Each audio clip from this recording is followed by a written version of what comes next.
For show and tell today, I have the Y20L electric bike by Coswheel. It looks very similar to the bike I just showed on my channel, but there are some differences, and one of my favorite differences between that one and this one, there's suspension in the front. Oh yeah, it's also not AI powered, but it does have a torque sensor. Yeah, sorry, not AI powered, but it's also $900 less. I'll have a link to it down below in the video's description. And if I have any coupon codes, those will be down there as well. Today's derpy dirt moment is I didn't zipper my shorts. Aside from a couple really small things like the basket and the water bottle holder and one pedal, this bike comes assembled.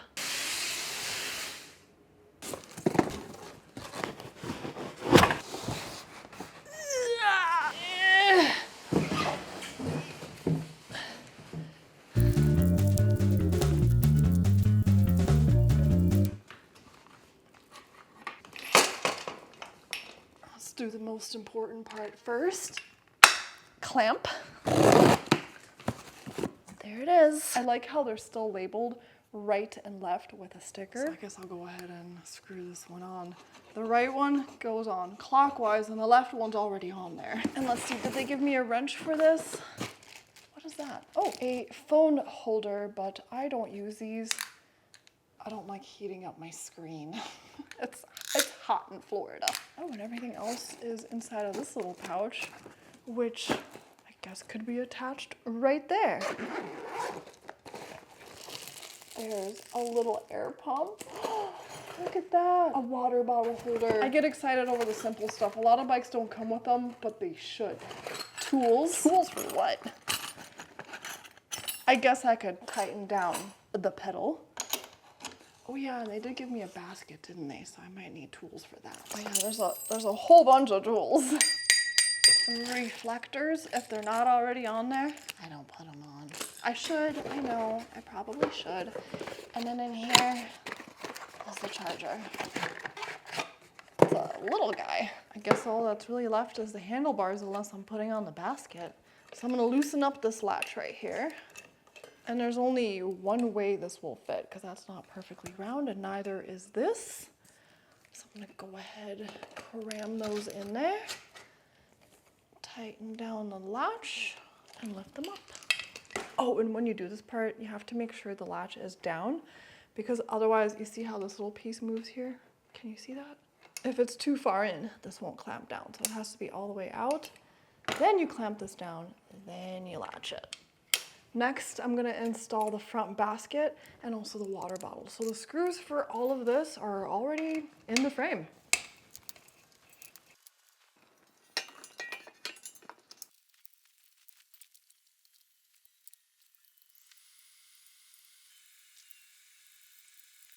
It comes with a water bottle holder. How fantastic is that? Do you know how many bikes don't come with these? Yes, yes. I'll be happy about this again later in the video, but next up, I want to see how fast it goes on full. Shh. That's right. I want to see how fast it goes on full electric mode and just pedal assist. Let's start out with my favorite way of using an e-bike, full throttle, full electric mode. Let's see how fast it goes. I did reposition this little screen right here because they had it facing all the way up, and then you wouldn't be able to see it.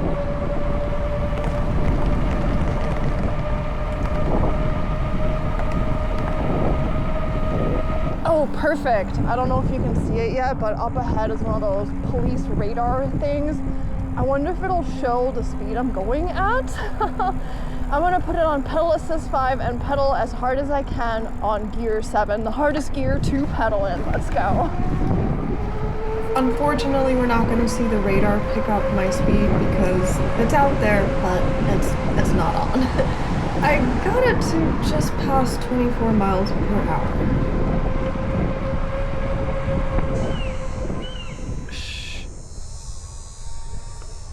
On full electric mode, I got it to about 28.3 miles an hour, and on pedal assist 5, I believe it topped out around 25 miles per hour. So I actually got it to go faster in full electric boat. This bird. I got it to go faster in full electric mode. I just said bode, I know. Oh no, I just realized, oops, definitely gotta take that off. I want to show you the difference between pedal assist 1 and pedal assist 5 from a dead stop. So here's pedal assist 1. I'm just going to pedal normal, then I'm going to speed it up, and now I'm going to take it as fast as I can go. I got it to top out at about 21 miles per hour. Okay, pedal assist 5, one-handed, going faster. It was a little bit scarier. I got it to top out that time at about 24 miles per hour. There's not a huge difference between the max speed between pedal assist 1 and 5, but on 5 I was getting a lot more assistance from the motor. In the middle of the back wheel is a 750 watt motor, and this is powered by a 15 ampere hour lithium battery that's 720 watt hour with a maximum range of 52 miles. So that's up to 52 miles. If you're using it in full electric mode, you're gonna get less, a lot less. So up to 52 miles would be flat paved road pedal assist 1. You can charge the battery while it's on the bike, but the battery is also removable, and they made it really easy to do that. There's this little lever on the seat, so you lift that up, the seat moves over, then you use the key to unlock the battery, and you just lift it out. I'm hiding from the sun. It's brutal. It's actually a pretty cool day for Florida, but that sun in your face, it's still burning. So yeah, the different pedal assist modes, with each increase, you're gonna get more assistance from the motor. You can also use it as just a regular bike on pedal assist 0. The buttons are kind of hard to see because I rotated this, but the buttons to adjust the pedal assist levels are over here, down here. So plus you go up, minus, and there's also a walk mode. Let me show you walk mode. Oh, and this is the power button. So you hold it down to turn on the bike, just hold it until the screen lights up, and hold it to turn the bike off. On walk mode, the pedal assist level has to be set to 0, and then you push down that little foot. When I was younger, I used to ride what's called a boy's bike. It had this bar across the top. I'm really starting to like these Step-Thru designs where I can get on and off and on and off a lot easier than I used to before. And look at this, it's even got a little handle to help you with folding. To fold the bike, I think I'm gonna start with the handlebars. So I'm gonna undo this clamp here, put the handlebars down. Next is this latch over here. And it doesn't go very far because this is in the way. I'm gonna put the kickstand up and lift here.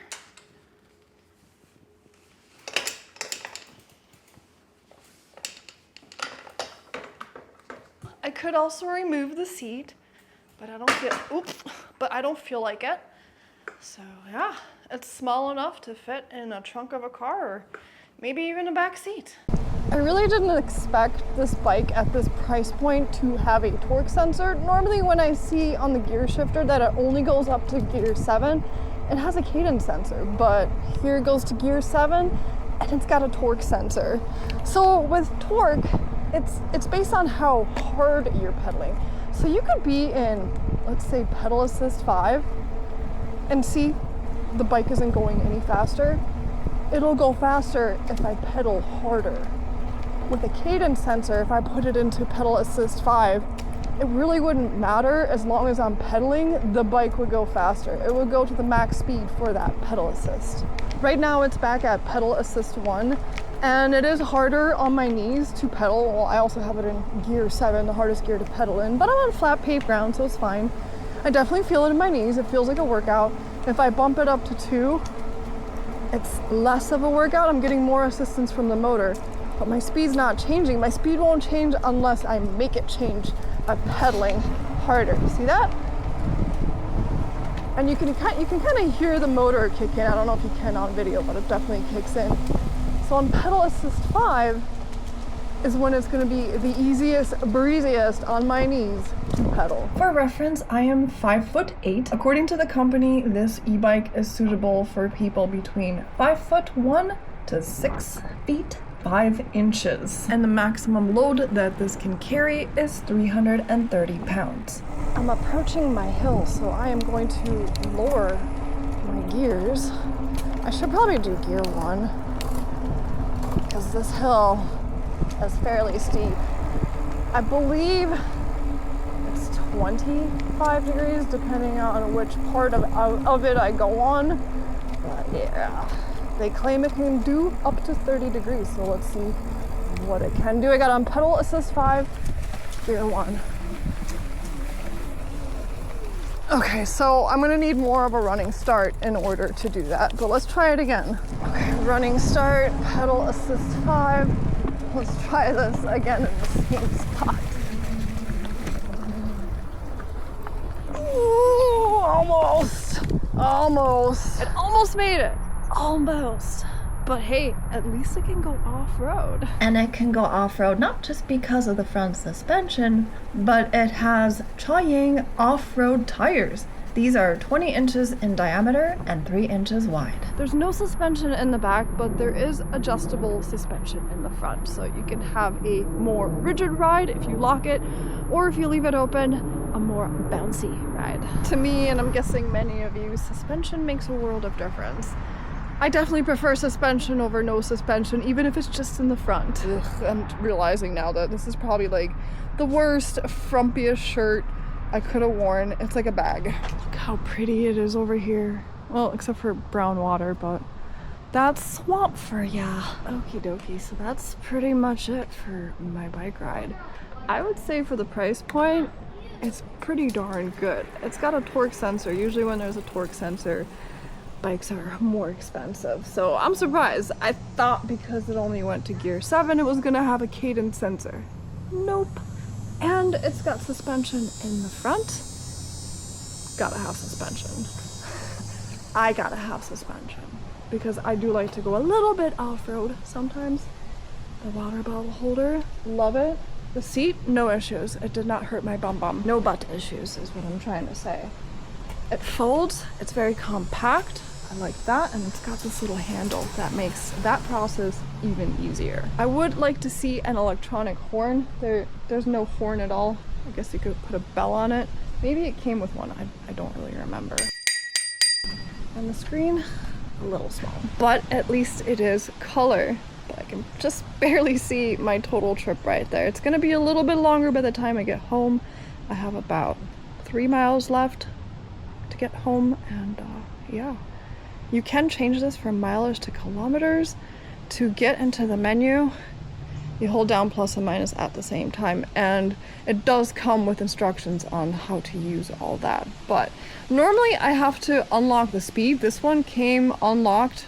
I was able to get it to 28.3 miles per hour. On full electric mode, that is. And by the way, you should fully charge the bike before you ride it the first time. I didn't, so what you saw on the screen was fairly low battery life. Yeah, definitely give it a full charge before that first ride. Oh, and the brakes are squeaky. These aren't hydraulic disc brakes, so they don't use fluid to stop. They use a cable to stop, kind of like old school bikes. They're easier to maintain, almost no maintenance compared to hydraulic disc brakes, so that's a plus. But they don't have the stopping power of hydraulic disc brakes. Helmet head check. I haven't gone that many miles, but I am drenched as usual, even though the weather's a little better today in the shade. And when I'm riding, it's kind of breezy today, but in direct sun, it's still an oven. So, oh. Yep, it's plastered to my head. Okay. Oh, did I mention? You might have seen, there's a basket. Yep, there's a basket. Can't be upset about that. The light's a little dinky, and you have to hold down the plus button for the lights for them to turn on and off. I prefer a separate little switch, but yeah. I think for $899, they did a pretty good job. Alrighty, so that's it. Toodaloo-dee-loo, that's my cheesy outro, and hopefully no one heard it, because it's really cheesy. I'm out here talking to myself. It's so weird. It's weird for me filming in public. I get anxiety. So, okay, I gotta go.